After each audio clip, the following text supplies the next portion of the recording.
Yu-Gi-Oh players might not be able to read, but these monsters definitely do, and prove that knowledge really is power. So here's how Libromancers work. Each of the Libromancers have their own favorite kind of story.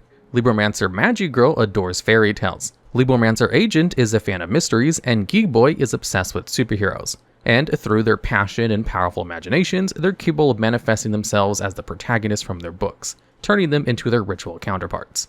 Geek Boy's imagination, however, might just be the strongest, because he was capable of manifesting Libromancer Fire to the real world, a fact that's actually somewhat important for the Libromancer combo. Because with Geek Boy and any ritual monster in the game, you can reveal that monster to special summon as a would-be hero from your hand, and then use this effect to search for a Libromancer origin story.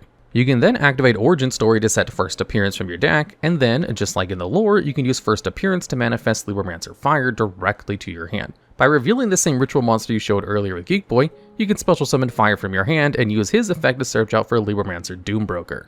Then we can use the other effect of first appearance to bring Doombroker to the field by tributing off 6 or more levels. You can use Geek Boy and Fire to do this, since combined they reach level 7. But if the other ritual monster you have in hand is level 6 or higher, you can tribute it instead so that you can later link off Fire and Geek Boy on field into IP Masquerena. After that, all you have to do is use Doombroker's effect to set Libromancer Intervention from your deck. So with just one Geek Boy and a random ritual monster, you set up IP Masquerena to summon SP Little Knight or Nightmare Unicorn during your opponent's turn, and an Omni Negate with Libromancer Intervention that also guarantees free follow-up, all without a normal summon. But now let's turn the page to the deck's ratios to get a better understanding of the whole story. The Libromancers that you can play often differ from the way that you're playing the strategy, as there are a number of different variants of the deck that can make certain Libromancers stronger or weaker depending on the build. But one thing's for certain, you never want to separate Geek Boy from Fire, since they both act as the deck's best searchers and can give you access to almost any card in the strategy, which is why most decks considering Libromancers usually run both at 3 copies. Getting access to first appearance in some way is also incredibly important, as it's the deck's main way of ritual summoning. So if you really value consistency, you can play both it as well as Libromancer Origin Story at 3 copies. Although you can consider playing fewer copies of both because they're so searchable via Geek Boy, and having too many ways of getting to your field spell can make some hands awkward, especially if you're already running 3 copies of Emergency Teleport to get even more access to Geek Boy. Which is why some pilots consider 2 copies of First Appearance and 1 copy of Origin Story a great balance of consistency and follow-up. Speaking of follow-up, Libromancer Agent is one of your best tools for this. But because he doesn't really do anything unless you already have set up, you don't want to max him out. Still, he's worth playing at 1 or 2 copies just because he makes the strategy that recursive. And Agent's particular level also makes him a great search target if you need the material to summon out the most critical ritual monster in the strategy, Libromancer Doombroker, which can theoretically play at anywhere from 1 to 3 copies. If you need a greater density of ritual monsters, you can definitely max out on him. But because he's so accessible with First Appearance and Fire and any other generic ritual searchers, you really only need 1. Either way, he's the ritual monster that you'll be summoning the most, as with the fact you can set any of the 3 Libromancer traps from your deck. The best one is Libromancer Intervention, which for a while was the only Libromancer trap that was played and only at 1 copy. But with the introduction of Origin Story, Libromancer pilots usually play a copy of Libromancer Displaced alongside it. You can also try a copy of Libromancer Prevented, but usually Intervention and Displaced will be enough to win a duel. Getting to these trap cards makes summoning Doombroker your #1 priority, but the other ritual monsters still have utility, although they see a lot less play. Libromancer Misty Girl, for example, is a solid ritual that you can play at 1 copy, especially if you plan on playing a copy of Libromancer Magigirl too, as special summoning Misty Girl during your opponent's turn with Magigirl's effect is a good extra interruption. And of course, our main protagonists have really interesting ritual forms as well that you can play at 1 copy each. Libromancer Firestarter is one of the weaker rituals of the deck, but has some real strength in how searchable he is due to being a level 3 Cyberse. Likewise, Fireburst being Cyberse gives it some utility in the same kind of strategies, but it also has a good home in pure Libromancer decks too, as he's a great way of OTKing an opponent. If you happen to be playing both of these ritual monsters, you can also try going for a completely buffed Fireburst with a copy of Libromancer Bonded in your deck. And while this usually isn't worth it, a copy of Bonded has some genuine use cases, as it being a ritual spell means it's a way of ritual summoning that you can grab with more generic options, which can be helpful if you don't have a way to First Appearance. The last Libromancer card that you could be playing as part of your engine is Libromancer Realized, but it's a card that most Libro pilots will just skip out on. However, you can still play it in 1 copy solely because it's easy to search and can provide for free ritual fodder. Now that we've gotten through the spark notes, let's do some real literary analysis to understand what these authors are intending for us to do, and how we can make our own interpretations of the strategy. Each of the non-ritual monsters have 2 effects on a hard once per turn. A second effect that's unique to each of them and gives them their own specialty, and a first effect that they all share that allows you to reveal ritual monsters in your hand to special summon them to your field. And thankfully, you can just keep revealing the same ritual monster each time you use this shared effect. So provided you have access to any ritual monster in the game, spamming the board with their Libromancers is surprisingly easy.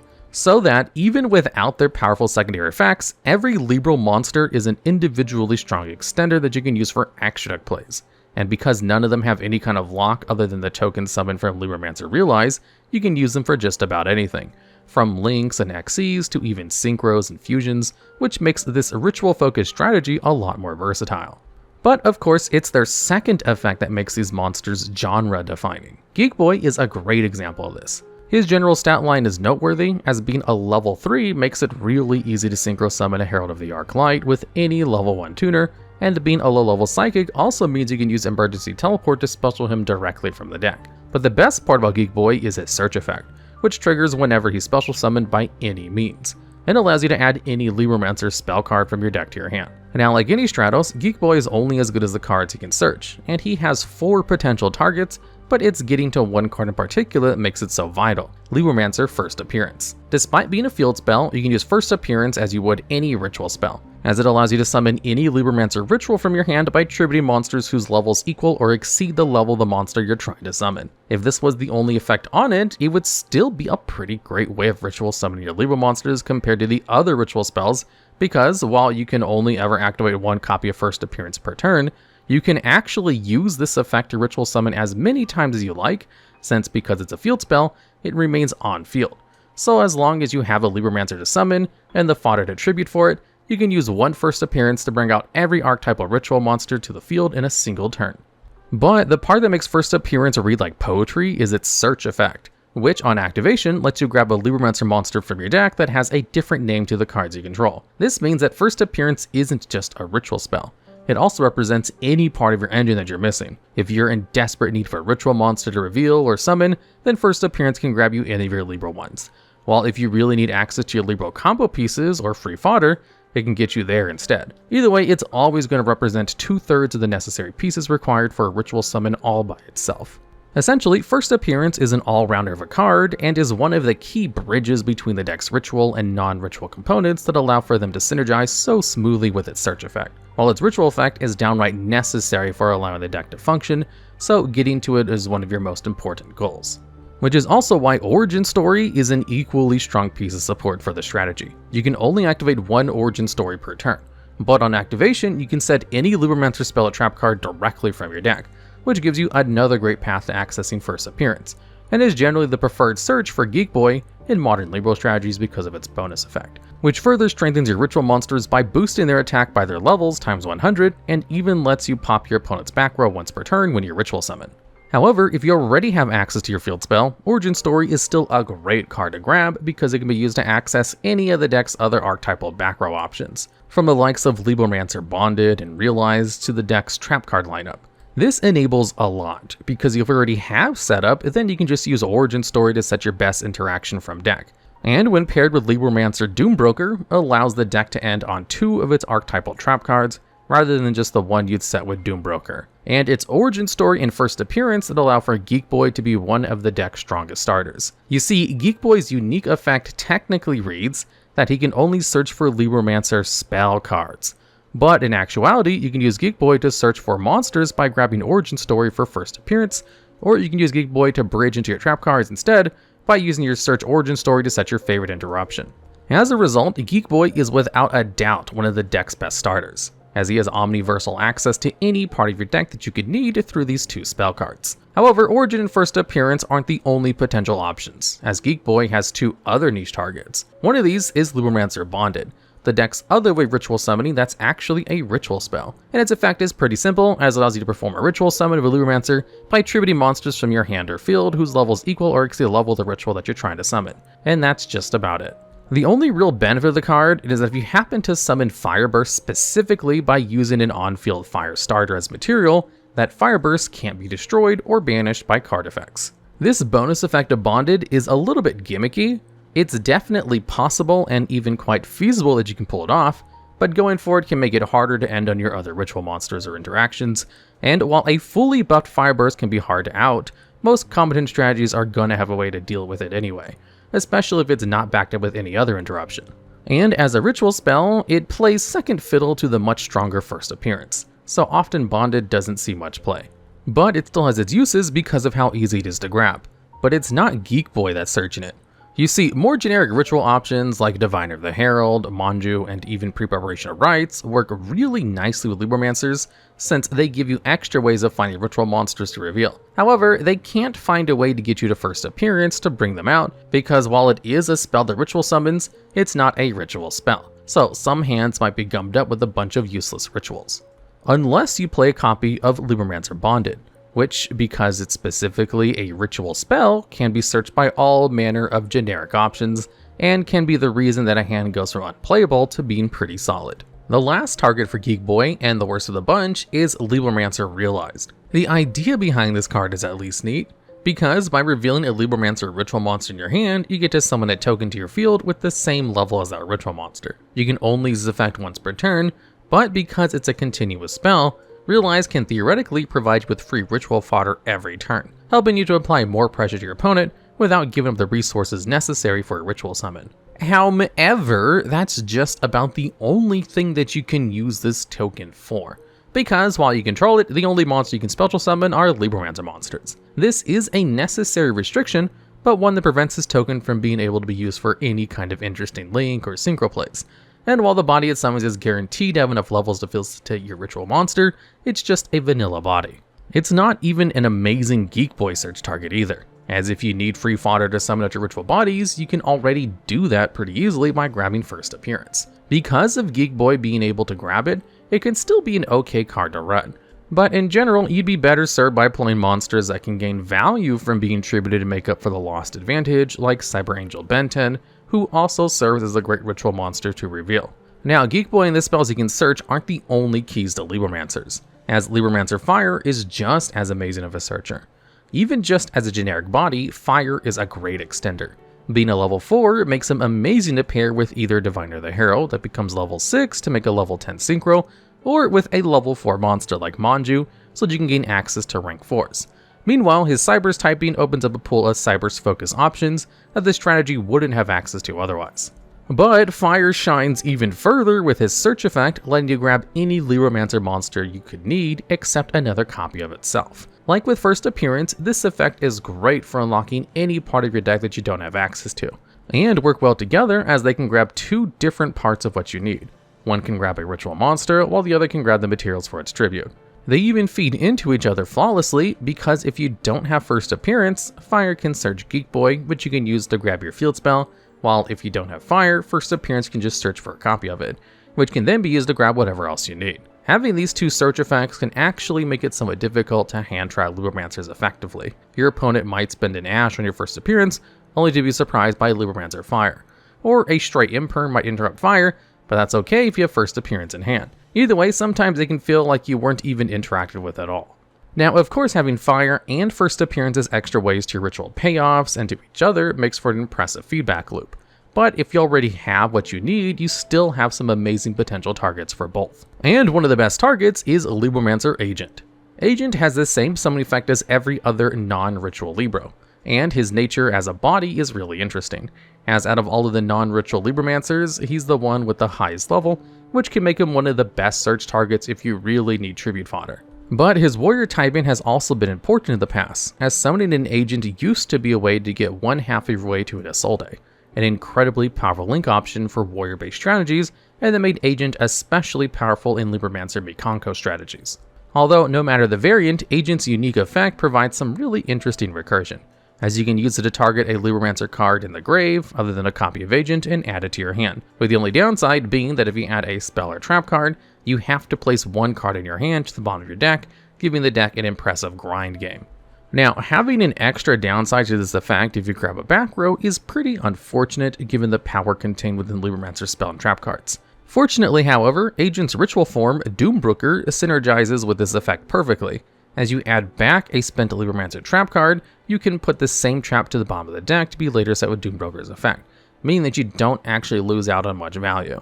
You could also grab a Libromancer Magigirl. Like the others, Magigirl can summon herself from your hand by revealing any ritual monster, which gives her some great uses as a body for extra deck plays. Like Fire, being a level 4 means you can use Magigirl as a great way to access rank 4s more easily, and her spellcaster typing makes her a super link climbing tool for something like a Selene. However, out of all the non-ritual Libromancer monsters, Magigirl's effect is the worst of the bunch, as unlike Agent, Fire, and Geek Boy, who all net you advantage, Magigirl's effect only allows you to perform ritual summons of a Libromancer monster during your opponent's turn. In theory, this effect has the potential to be great, but the only good target for Magigirl to bring out during your opponent's turn is Misty Girl, which, while a great piece of interaction on its own, is a little low on the priority list compared to getting your trap card set up. Now that just about does it for the deck's non-ritual effect monsters, so let's dig into each of their ritual payoffs. Each of the Libromancer rituals also share similar attributes with one another.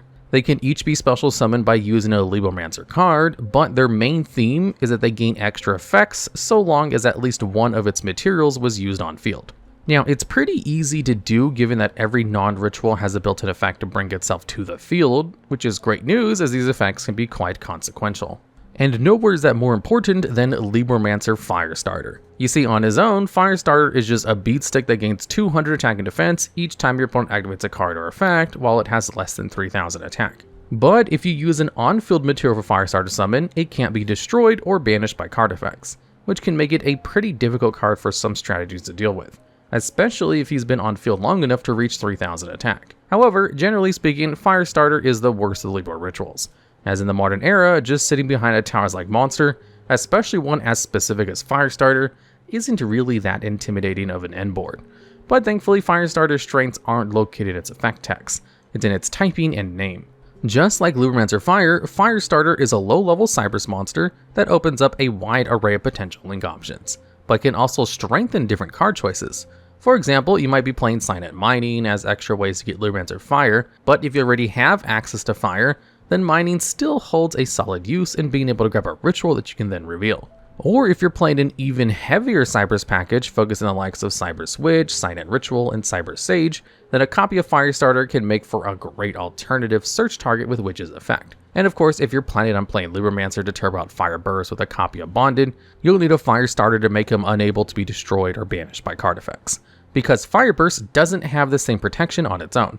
Instead, if you use a monster on field as material for its summon, it can't be destroyed by battle, and any battle damage your opponent takes is doubled. This is already a pretty amazing OTK enabler, but gets even stronger when paired with its native effect that allows it to make up to 2 attacks on monsters each battle phase, and can even gain 200 attack each time any attack is declared by banishing a Libromancer ritual monster from your graveyard.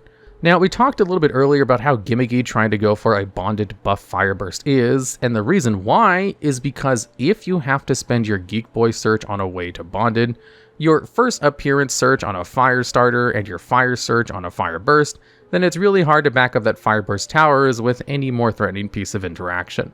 Still, Fire Burst still has its uses, as a single attack from one is capable of doing 5,600 points of damage on an open field, and the fact that it can attack 2 of your opponent's monsters, and it can be buffed by the likes of Origin Story and its own effect, means it's capable of doing even more damage. Especially if you pair it with Libromancer Misty Girl, whose native effect is that whenever she's special summoned, you can target a monster your opponent controls to negate its effects and reduce its attack to 0. And if you use an on-field material for her summon, your opponent can't use their monster effects to target ritual monsters you control. But even outside of Fire Burst OTKs, Misty Girl is a great toolbox option to have around. If you're playing Magigirl or even Dynamondo, then you can turn the on-summon effect into an interruption by special summoning out during your opponent's turn. But the cherry on top for Misty Girl is that she happens to be a light fairy monster. So while a Firestarter and Fire Burst would be rituals preferred for a Cypress build of Libro, Misty Girl synergizes really well Libro strategies aiming to take advantage of more generic ritual tools, since you can search for her the effect of Cyber Angel Ben 10. But by far, the best ritual monster in the archetype is Libromancer Doombroker. If Doombroker inflicts battle damage to your opponent, you get to target a face-up monster they control and shuffle it into the deck, which is an amazing tool for clearing away your opponent's field, but is especially strong when Doombroker is summoned using an on-field monster, as he's then able to attack directly, allowing you to deal with monsters that he'd struggle to beat over. These effects are great, but they're just the cherry on top of Broker's main effect, which allows you to set any Libromancer trap card directly from your deck. This is a simple but powerful effect because it gives you access to one of 3 different interactions that you can choose from depending on the format and situation you're in. For example, if you're worried about your opponent summoning a specific extra deck monster, you can set a Libromancer Prevent It, which you can use to target a face-up monster your opponent controls to literally prevent it from being able to be used as material for an extra deck play. The only downside of first appearance is that, during the end phase, if you don't have a Libromancer ritual on field, you have to send it to the graveyard. Prevented absolutely has its uses, and against the right strategy, it can sometimes put a stop to an opponent's entire turn. But between the 3 possible trap interactions you could have, it's definitely the worst, as your opponent still gets to use the effects of the monster and keep the body for any kind of send, tribute, or cost that they would want, which is why Prevented usually isn't a deck list, especially because it's outclassed by Libromancer Displaced. With Displaced, you get to take control of a monster your opponent controls by returning any Libromancer you control to the hand. The best part is that there's no real downside to it either, because your opponent doesn't get their monster back to the field. It'll either be returned to the hand during the end phase if you return a regular Libromancer, or if you returned a ritual monster, you get to keep their monster permanently. And unlike a lot of other mind control trap cards, there's no restriction on what you can use that monster for. You could tribute it off for its levels, attack, use it for an extra deck play, or even use its effects, so if your opponent brings out something like a Cashier or Fenrir, you can turn their board breaking tool into an extra piece for interaction they have to play through. And last, but certainly not least, is Libromancer Intervention. Out of the 3 trap cards you could set, it's technically the hardest to activate, as you must control a Libromancer ritual monster to use it. But it's more than worth it because Intervention can be used to negate the effect of any card or effect your opponent activates by returning a ritual monster you control to the hand. Having an accessible archetypal omni-negate like this is more than any deck could ask for. As with full setup, you can just negate your opponent's best starter, breakers, or extra deck tools with ease. But this isn't just a negate. It's a follow-up tool, as when you negate an effect of Intervention, you get the chance to special summon out any Libromancer monster from your graveyard.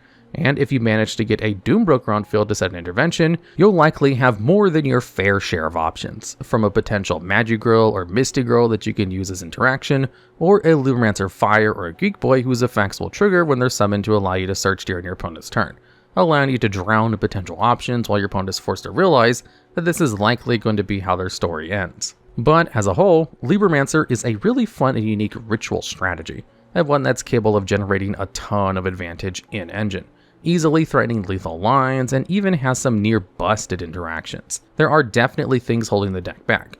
They can feel awful if you have a handful of ritual monsters that don't do anything, but at the same time, drawing no way to a ritual essentially means that your Libromancers are dead in hand. So it's all about trying to find the right balance between these 2 factors. Although thankfully, there are a lot of different versions of Libromancers that solve this issue in their own interesting ways. You just have to see where your hero's journey is going to take you.